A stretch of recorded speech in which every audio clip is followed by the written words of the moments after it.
Today's episode is presented by LodeStar, the fee experts. Hi, everyone, and welcome back to this week's episode of Lending Leaders. My name is Alayna Gardner, AMP, and this week I'm joined by Michael Hughes. He's also with LodeStar. He's our new national account executive, and he'll be coming with us to Denver, even though it's only a few short blocks away, miles away. Miles. So thank you so much, Hughes, for taking the time to talk with me today and being willing to be on the podcast. Hey, happy to be here. Awesome. Well, we are coming back to a tradition we've done in the past, which is bringing our team onto the podcast in preparation for some big conferences so you can know faces before you get to the show. So I'm going to start off with just a really basic question, which is, what is the importance of relationships in the mortgage space to you? I mean, it's everything. I think it's the number one thing, probably. I wouldn't be sitting here talking to you without it, like it's definitely led me to where I am today. But I think, there's so much of it that matters. I think like even if you just have a chance to make friends, the networking, creating those relationships, it's important to your personal life, right? Or maybe your professional life too, because you're expanding your network. And I certainly never go into those conversations with hey, business. It's that just like, hey, I'm Hughes. This is what I do. Happy to talk about that. But if you're like, I'm not interested in that, guess what? We can talk about sports or music or great places to visit in Denver or whatever. Like, it doesn't matter. And if at some point down the road, there's business to be had with each other, awesome. You've already set the stage. You know each other. You don't have to go through like that sort of like, hello, new company. I would like to speak to you about your services. You've at least got like, oh, Hughes, hey, I just started this new place. We need X, Y, and Z.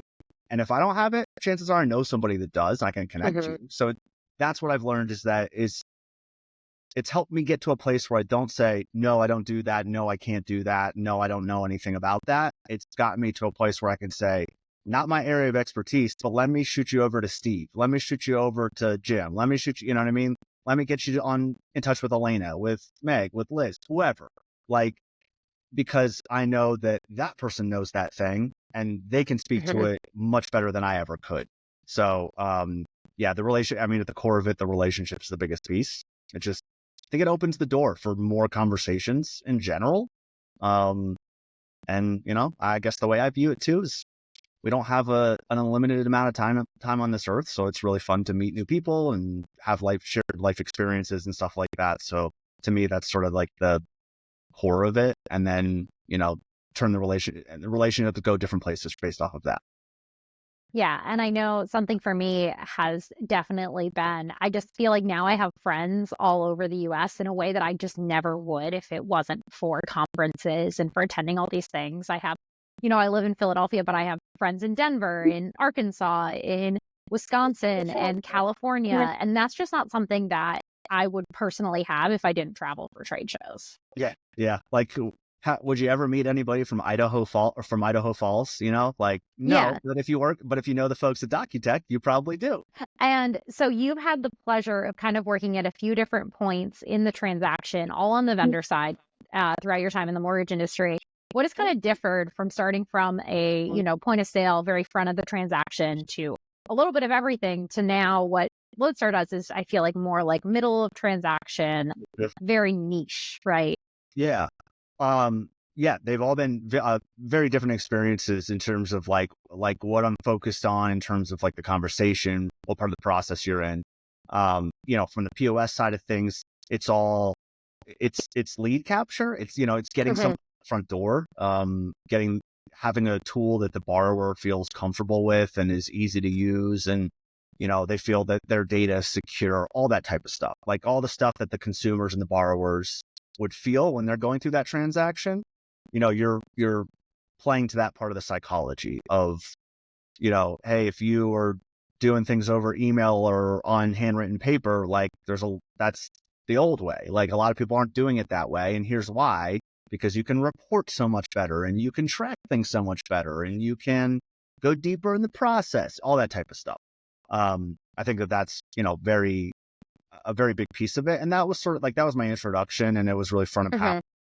Um, and then getting into more of like the, like all in one, a solution that has multiple widgets involved in it, with workflow, with, CRM, POS, TPOs, like all those different pieces that came part of it. That conversation was obviously much different because it was a much more all-encompassing type of conversation. And that was those were really interesting conversations too, because you were talking to people who were like, were kicking around this idea of transforming their business and using technology to do it, but in the way of, hey, I don't want to just tech, and now all of a sudden I've got 100 tech vendors. Yes, you can do that. I don't think it works out super well. This was more of that conversation of like, transform your business and like affect your bottom line too. Like, because you're not paying 10 different vendors to do 10 different things. You're paying one vendor to do all of those things. So it was like, it was a very different conversation. Obviously, times have changed too, like, Obvious. Yeah. like that, those conversations morphed based off of the way the market changed as well, like, hey, a lot of people were going through big layoffs and things that weren't fun at all for their bit. They were worried about keeping their lights on. So, it's a much different tone to a conversation at that point in time. And then you transition into the fee side of what we do. And yes, it's very targeted. It's very pinpointed. It's fees. And I think I can speak for all of us when we say fees are fees. They're just like, they're numbers on a page. They're in a database. Like, they're just numbers. But really, it's about like, okay, you need those numbers for your transaction to make sure that you're within the tolerance tier windows, and to make sure that you're doing everything above board and that you're disclosing everything. That's obviously a super important part of the process, from like compliance, just the transparency to the borrower, all that type of stuff. But like, I think a lot of it comes down to culture, support, why we do what we do, like why we care about it. All that type of stuff is what I think makes it very interesting. And yeah, so all very different parts of the transaction, but all all with that intention of like, they're all external tools to a degree. Yes, I would say ours is more compliance on the fee side, but really the fees are there so that you could show them to the consumer so that they can transparently see what I'm going to pay if I say, yes, I want to move forward with getting this mortgage. Absolutely. I think that's a big piece of it. Yeah. And I know one of the things that we bonded over very early on was we both came to the mortgage industry from very service level industries, right? Yep. I came from the hospitality industry, and you came from the ticketing industry. What is the biggest thing that you feel like you've taken from ticketing into the mortgage space? Yeah. Yeah. And it's great. I mean, 12 years of experience, it never leaves. Like, that's the interesting thing. Through a different industry, it's still there. It's like riding a bike.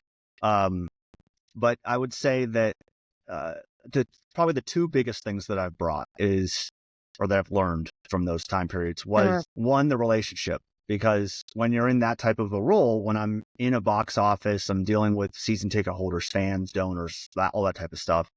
There's a level of service. There's a level of the way you portray yourself to your consumers, to your customers, trying to make sure that people are taken care of, making sure that they understand the process, all that type of stuff. Frankly, I've probably spent way more time like building like marketing emails, that at the time I never thought like, oh, I'm building marketing emails, but I was, because we were sending out emails to, season ticket base or fans or whatever about things. And I just never thought about it from that perspective. And then the other one is technology.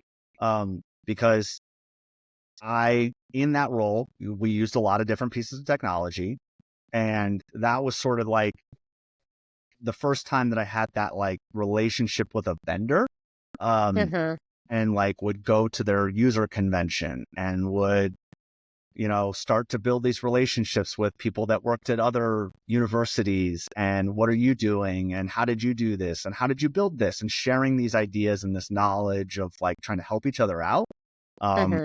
Because like, yes, our teams are fighting on the field, but like us in the box office, like now we're just like, we're part of logistics to make this event happen.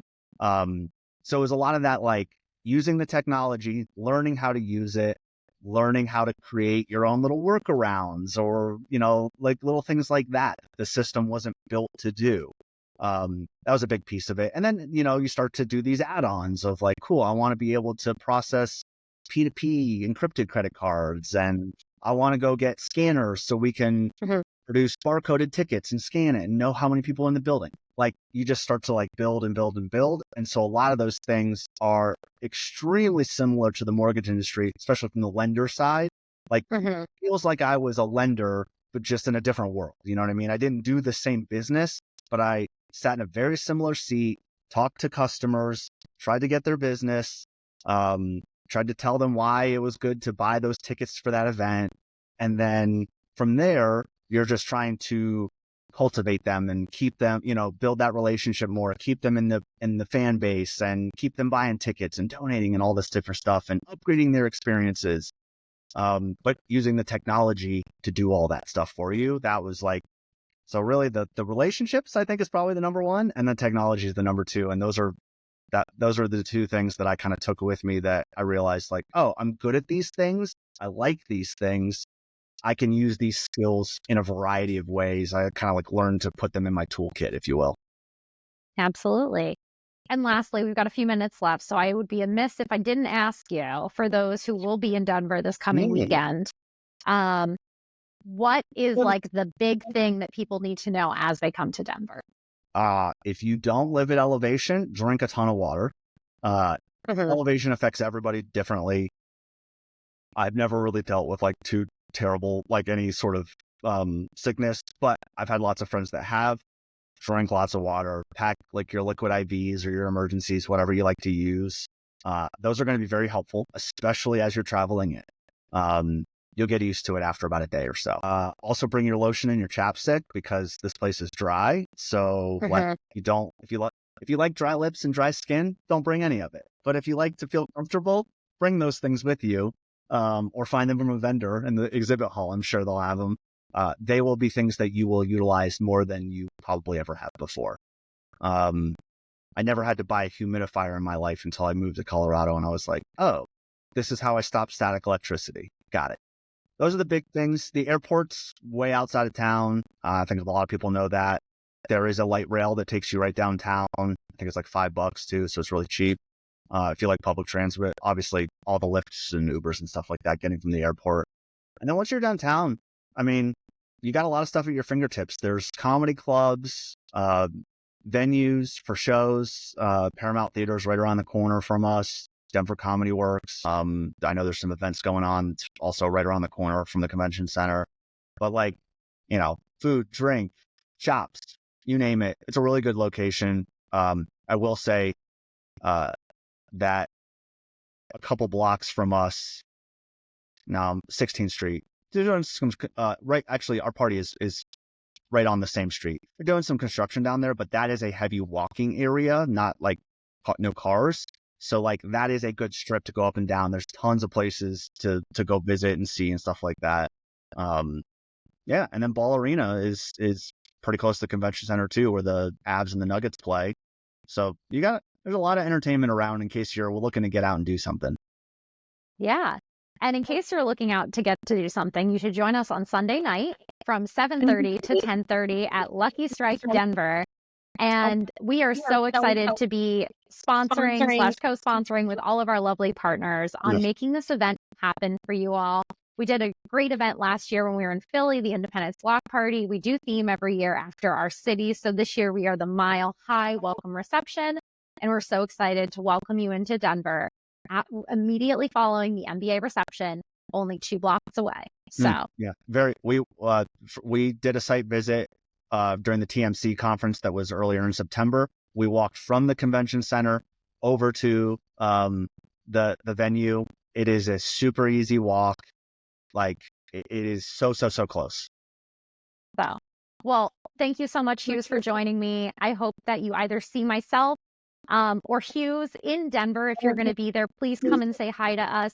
We will have a meeting room at the Curtis dodgeball room, second floor. If you want to come say hi, we'll be hanging out there on Monday and Tuesday. And yeah, I think that's pretty much it. And if you could dodge a wrench, you can dodge a ball. There you go. Well, thank you so much, Hughes, and we will see you all next week. Jim will be taking us, and he has a guest. I don't know who it will be quite yet. But you'll see Jim's face next week. So thank you all so much for listening, and we'll see you soon.